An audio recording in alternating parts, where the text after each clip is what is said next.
Hello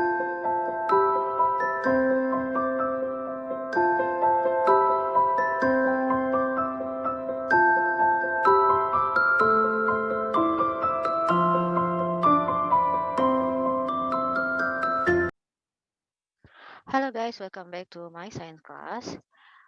Okay, after we discussed last week about the respiratory system, today we will discuss about circulatory system.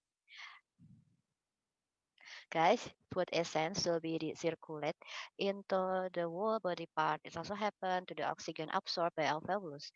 The blood bring the oxygen into body cell. Those are taxed down by the both circulatory system.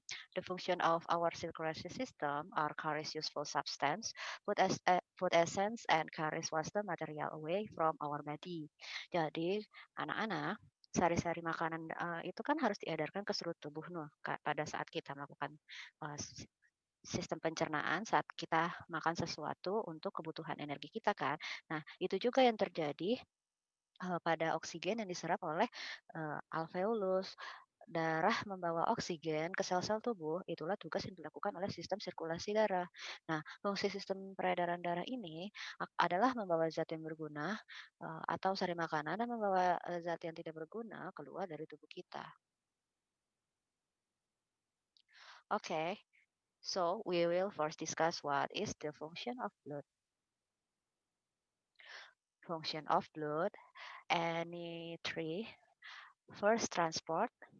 The second, protection. And the third, regulation. Okay, we are going first discuss about transport. Transport, blood transport the following substance. Gas, namely oxygen and carbon dioxide, between the lungs and rest of the body. Nutrient from the digestive tract and strong side to the rest of the body. Waste product to be detoxified or removed by the liver and kidney. Hormone from the glands in which they are produced to their target cell and heat to the skin so as to help regulate body temperature. Jadi anak-anak, kita di sini fungsi darah itu pertama mentransfer dua gas, yaitu ada oksigen dan karbon dioksida, karena itu akan berhubungan dengan paru-paru kita ya, untuk ibaratnya kebutuhan dari tubuh kita. Terus ada nutrisi yang dibutuhkan pada saat kita melakukan sistem pencernaan ya, di saluran pencernaan, untuk kebutuhan tubuh kita. Nah, terus ada sisa-sisa dari nutrients tadi yang masuk ya, jadi ada limbah di dalam tubuh kita yang kan yang bersifat zat-zat asing yang masuk itu kan belum tentu baik untuk kita kan. Ada yang nggak berguna, terus ada yang beracun juga, sehingga dia fungsinya untuk mengeluarkan atau membuang itu semua di dalam uh, keluar lagi kalau misalkan berupa zat itu keluar di paru-paru kita dan ibaratnya dikeluarkan juga melalui urin di cairan pipis kita gitu ya. Nah, terus ada hormon di kelenjar hormon yang akan berguna sebagai menghasilkan sel-sel yang akan membantu kita ketika kita sedang mengalami luka atau hal lainnya gitu ya. Nah, terus habis itu dan juga bisa membantu menjaga suhu tubuh kita. The second, any protection, blood has several roles in inflammation, and a leukocyte or white blood cell destroy invading microorganism and cancer cell. And two, any antibody ya, and other protein destroy pathogenic substance, and platelet factor initiate blood clotting and help minimize blood loss. Jadinya ibarat ya, ada sel di sini, sel darah putih sebagai pelindung kita ketika kita uh, ada benda asing yang masuk ke dalam tubuh kita seperti virus atau enggak bakteri, atau ketika kita terluka, lukanya cukup banyak dan mengeluarkan darah yang banyak. Nah, ini yang bekerja adalah sel darah putih untuk melindungi tubuh kita itu. Ketika kita terluka, dia akan meminimalisir darah yang keluar sehingga cepat kering gitu ya. Nah, terus juga dia juga bisa menjadi antibodi karena ada protein yang terserap dari nutrien tadi yang udah ditransfer ke dalam tubuh kita melalui saluran pencernaan. Terus any regulation, pH by interaction with acid and bases, water balance by transferring water to from tissue. Jadi di sini berhubungan dengan kestabilan di dalam tubuh kita. pH kita itu kan ada molekul di dalam tubuh kita itu ada yang acid, ada yang asam, ada yang basa gitu ya. Nah, jadi dia juga mengatur keseimbangan air di dalam transfer energi air itu untuk kebutuhan pada jaringan sel. Okay, next we'll discuss about type of blood. Any three, the first red blood, terus the second white blood, and third thrombocyte. Red blood, we know that blood is dark red. This is because the blood contains red blood cell. The function of red blood cell is to transport food, juice, and oxygen throughout the body. Red blood cell will bin oxygen and food juice that enter body, then circulate them with the blood flows in the body because oxygen is circulated through the body, all our organs can function properly. In addition, the circulation of red blood cell in the body also makes the body get the nutrient it needs. Jadi kita tahu kalau sel darah merah itu kan warnanya gelap ya guys. Nah hal ini disebabkan karena pada darah terdapat sel darah merah. Fungsi dari sel darah merah adalah untuk mengangkut sari-sari makanan serta oksigen ke seluruh tubuh. Sel darah merah akan mengikat oksigen dan sari-sari makanan yang masuk ke dalam tubuh. Kemudian mengedarkan saat darah mengalir di tubuh. Karena oksigen yang diedarkan ke seluruh tubuh inilah, maka seluruh organ tubuh kita tuh bisa berfungsi dengan baik. Nah, selain itu kan peredaran sel darah merah dalam tubuh juga membuat tubuh mendapatkan nutrisi yang diperlukan. Okay, next, the second white blood. In order from the body to be protected from disease, the immune system in the body must be strong. Well, the strength of the human body immune system is aided by the role of white blood cell. Yeah, white blood cell have a role to provide immunity or immune protection. With blood cell now has leukocyte also have an equally important task, namely a disease fighting component. White blood cell function to help our body fight disease caused by infection. In the body, the number of white blood cell is only about 1% of the total blood in the human body. However, this number will increase when the body is dealing with disease due to the infection of or inflammation. Jadi anak-anak kalau sel darah putih biasanya kan juga disebut leukosit ya. Kalau sel darah merah itu kan disebut eritrosit. Nah, agar si sel darah putih ini agar tubuh terlindungi dari penyakit, maka sistem imun di dalam tubuh harus kuat nih anak-anak. Nah, kekuatan sistem imun tubuh manusia dibantu peran dari sel darah putih. Ya, sel darah putih itu punya peran untuk memberikan imunitas perlindungan daya tahan tubuh. Nah, sel darah putih juga disebut leukosit yang berfungsi untuk sebagai komponen penangkal penyakit. Sel darah putih membantu tubuh kita melawan penyakit yang disebabkan oleh infeksi. Dalam darah, jumlah sel darah putih hanya ada sekitar 1% saja dari total darah tubuh manusia. Namun, jumlah ini bertambah saat tubuh menghadapi penyakit karena infeksi atau peradangan loh.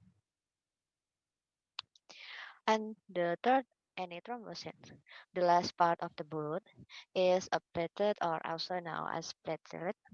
The main function of platelets is for blood clotting. When there is injury in the body, the role of platelets in the body becomes important. When our body or skin is injured and causes from blood vessel, platelet, platelets and plasma protein will work together to stop the bleeding that occurs. Jadi anak-anak, keping darah atau trombosit ini kan bagian terakhir dari darah ya, adalah keping darah yang disebut juga trombosit. Fungsi utamanya itu pembekuan darah ketika ada luka di tubuh anak-anak. Nah, peran trombosit ini menjadi penting saat tubuh atau kulit kita terluka dan menyebabkan adanya pembuluh yang darah yang robek ibaratnya gitulah. Nah, trombosit dan protein plasma akan bekerja sama untuk menghentikan peredaran pendarahan yang terjadi itu, gitu ya. Dia akan bekerja sama. Oke, next, any mechanism of blood clotting. Jadi anak-anak di sini kita akan tahu bagaimana sistem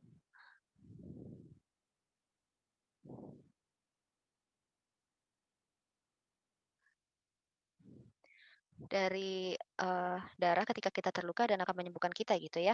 Pertama, Neprototombin dibantu oleh prototombin activator berubah menjadi trombin, lalu trombin berubah menjadi fibrinogen and fibrin.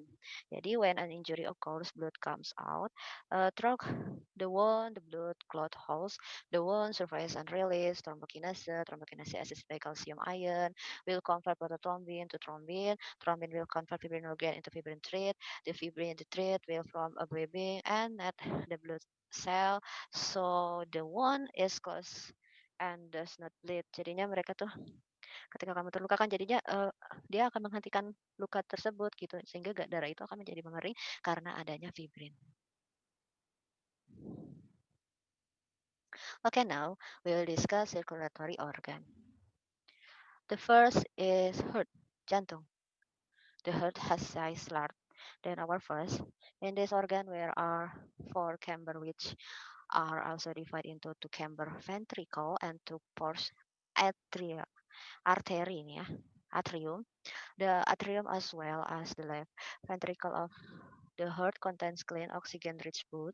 Meanwhile, the right fire and right blood were filled with dirty blood.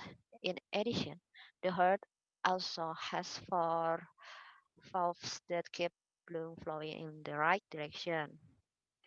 Heart function, pumping blood through blood vessel throughout of the body, pumping blood to the lungs of the pick up oxygen, receive blood from all over the body, and help get rid of metabolic waste in the form of carbon dioxide gas. Jadi jantung mempunyai ukuran yang lebih besar ya dari kepalan tangan kita anak-anak. Nah, ada 4 ruang nih yang terbagi 2 bilik, ventricle, dan 2 serambi, atrium. Serambi dan juga bilik kiri dari jantung berisi darah yang sudah bersih dan kaya oksigen, sementara serambi kanan dan bilik kanan berisi darah kotor. Selain itu, jantung juga memiliki 4 katup yang berfungsi agar darah tetap mengalir ke arah yang tepat.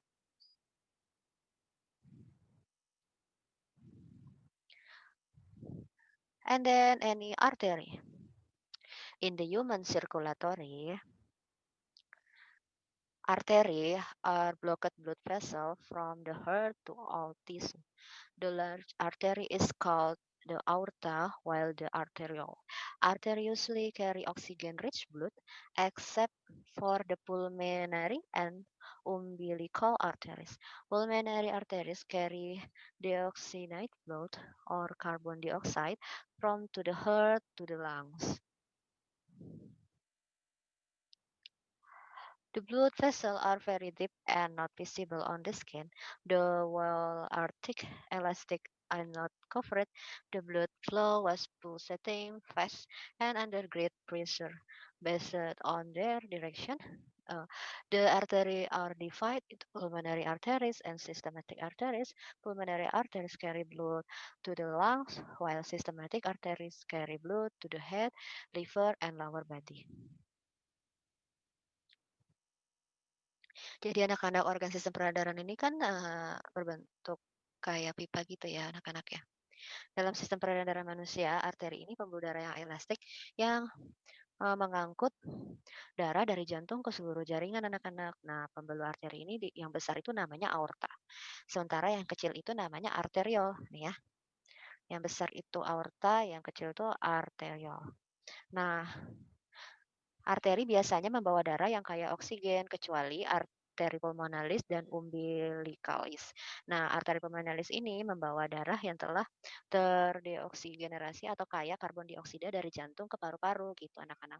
Nah, pembuluh arteri ini terletak sangat dalam dan tidak terlihat jelas di kulit. Dinding-dindingnya tebal, elastis, dan tidak berkatup ya. Aliran darahnya berdenyut, terus cepat, tekanannya besar. Terus berdasarkan arah itu, arteri dibagi menjadi arteri pulmonalis sama sistematik. Kalau yang pulmonalis nih anak-anak ya, dia itu membawa darah dari kepala ke hati. Membawa darah ke paru-paru. Nah, kalau yang sistematik, ini kan ya, pulmonary cardiovascular itu ke paru-paru. Nah, tapi kalau yang sistematik, dia membawa darah dari kepala, hati, serta bagian bawah tubuh, gitu. And then any veins. The next type of blood vessel in the human circulatory system is the vein. Veins are blood vessels that carry blood from various parts of the body to the heart. The large veins are called veni cavae, while the smallest are called venules. Vein walls tend to be thin, less elastic, and have valves. The valves in the vein allow blood to flow in one direction and prevent backflow from the heart. Veins are as easy to find in the skin because they are close to the surface. Usually the veins are bluish in color. L veins drain carbon dioxide rich blood, except for the pulmonary veins. Blood flow in the veins tends to be slow and low pressure. The rate of transfusion blood is drawn from a vein. Jadi pembuluh vena ini anak-anak kan, eee, dinding pembuluh vena itu cenderung tipis ya anak-anak ya, kurang elastik dan memiliki katup. Katup pada vena ini memungkinkan darah mengalir searah dan mencegah aliran balik dari jantung. Nah, vena ini mudah ditemukan di kulit karena letaknya, yang dekat dengan permukaan. Biasanya vena berwarna kebiru-biruan. Semua vena mengalir darah kayak karbon dioksida kecuali vena pulmonalis. Aliran darah vena cenderung lambat dan bertekanan darah rendah. Nah, ketika melakukan transfusi darah diambil dari pembuluh vena. Nih, jadi kalau kita mau donor darah nih dari si veins ini. Oke, we are going to quiz. Uh,